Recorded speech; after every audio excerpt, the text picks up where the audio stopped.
Hello everyone and welcome back to Thrill Peak, where in today's episode we are going to be building an RMC, which is very, very exciting for this park and is going to look absolutely great on the skyline. You can see that I've already started building this coaster, which, as previously mentioned, is an RMC Hybrid Coaster using the iBox track that they provide. You can see that I'm starting to make the drop here, and I decided to opt for a curve drop because that's not super common on RMCs, and I wanted something that would be a little more unique almost. And it is really nice. It's a very steep curve drop and it really does whip you around it, which you'll see in the POV. Also, I kind of had to use a curve drop or else the coaster would kind of collide with the queue line of Golden Hawk, which wouldn't be particularly great, having a big wooden coaster in the queue line. I say wooden, you know what I mean, the supports. Anyway, you can see me trying to work on the overbanked, did I say overbanked? No, sorry, outer banked curve of this ride. I don't know why, I always get the two of those mixed up when I'm speaking about them. But anyway, you can see there, the steeply banked, outer banked turn, which gives some great ejector airtime and some really nice lateral forces. Anyway, you can see me starting to curve this coaster up, and then I opt for a sort of whip into this heartline roll, which I really like how this element turned out. It looks so cool off-ride, and on-ride it actually ended up being really smooth, which I love this element, honestly. I really do. This is such a cool element to not only look at, but to, experience on-ride. And you can see me curving it round there, and I start to bank it round into a turn. And this turn will end up steeply going into a 0G stall, which is a really nice feature of RMCs. So I've only ridden one RMC in real life, and that's Untamed. You can see my review if you click the card in the top right corner of the screen. But that RMC was so incredible. It's my number one coaster. Yet it doesn't have a 0G stall, so I'm yet to experience a 0G stall. I so want to. They look so cool. Just the feeling of being upside down for that long and just gliding along the track must be epic. Anyway, after the 0G stall, you can see I bank it around into this airtime hill.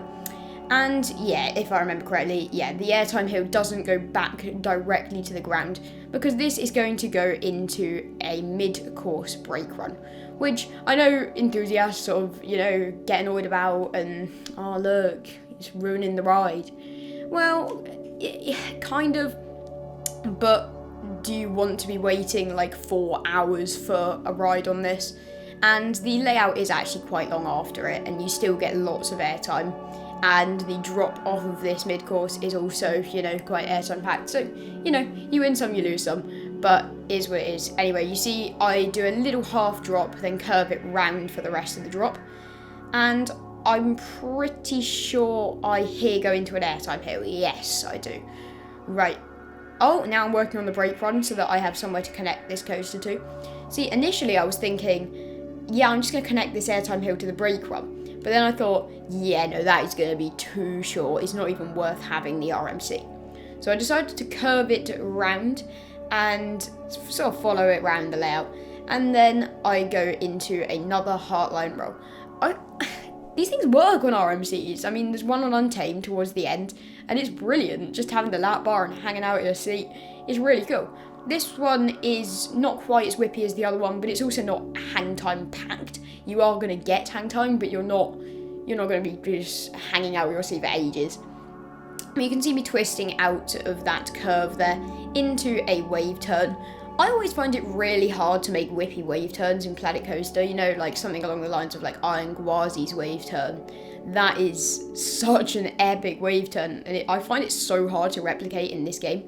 But it is what it is. It's still a nice element to have on the coaster. It almost glides along it a little bit slower, but it's still a really nice coaster.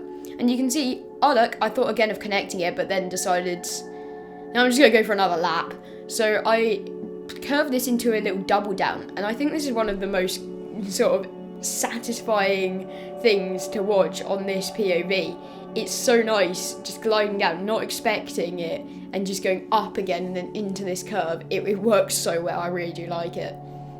Anyway, you can see it goes into an airtime hill again, around a curve, and then this is when I choose to connect it to the final brake run. Not like that though, that's horrific. Thank you, Planet Coaster's autocomplete. I ended up going for that. It's not perfect, but it works as a way to get in. It would give some nice laps. Anyway, here's the POV. I hope you enjoy.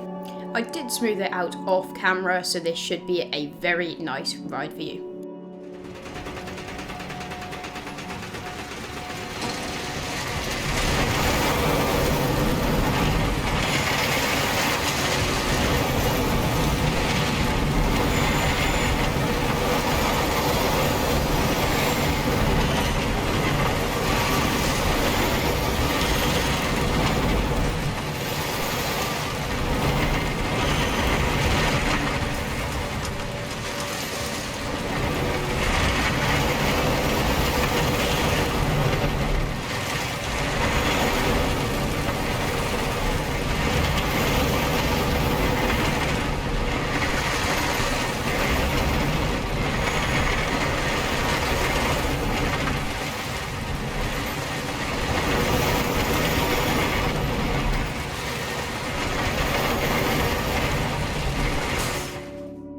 Okay, so there was the POV for this coaster, and I couldn't actually come up with a name for this coaster, so I am going to need your help in the comment section. However, wait, we have not introduced the theme of this area yet.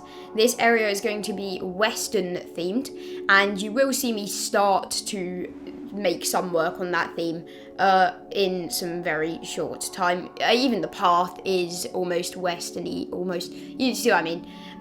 And yeah, this whole area is going to be pretty heavily themed. You can see me here adding in the queue line. I obviously haven't made any entrance sign for this coaster as, you know, I don't know the name for it yet. I am very excited to hear your suggestions for this. In my previous series, Seaside Park, you all had some absolutely great name suggestions, so I am happy for that again. And yeah, here we go. I'm adding in the priority pass queue. I don't think I showed that on no, I didn't show the queue on camera for Golden Hawk, but I did add a priority queue to this one as well. So, you know, it's good. It makes it seem realistic. Most parks in the UK have some kind of fast track system. Anyway, you can see me here going into this path, which is causing huge issues, which isn't a surprise as it's Planet Coaster's path system. I managed to connect it anyway. I then start to add, I add a second path now, yeah. So I add a second path from Golden Hawk's Plaza in. And then I start adding the terrain colour for this area. As I mentioned, it's going to be Western themed. And you can see that I did change the colour of the track to this sort of silver colour, which I think works really nicely with this area. I think that is actually a super nice colour scheme. And you can see me start to add some of these Western trees. At least they said they're Western in the Planet Coaster filter thing, so they'll do. They look like they fit the area quite well. There will be terrain work that will start to take place on this area. However, there is going to be another coaster coming before I start the terrain work, so that I can model the terrain around these two coasters. Anyway, you're seeing me now start the entryway into this area, and this area is called the Dynamite Desert. So if you want to theme your names around that would be very, very nice. Yeah, this coaster does need a Western name. You know, it can't be called the pink fluffy rainbow of RMC. You know, it needs a Western name. But you can see me starting work on the sign here, and I think this turned out actually really nicely. Dynamite Desert. I did copy and paste this sign to the other entrance, of this plaza, which you don't see on camera, but you know, I'm not going to make all this lettering again. Anyway, you can see me adding the dynamite boxes, and that is going to finish off this episode. I really do hope you enjoyed. Make sure you leave your names in the comment section below. Thank you so much for watching. Have a great rest of your day, and goodbye.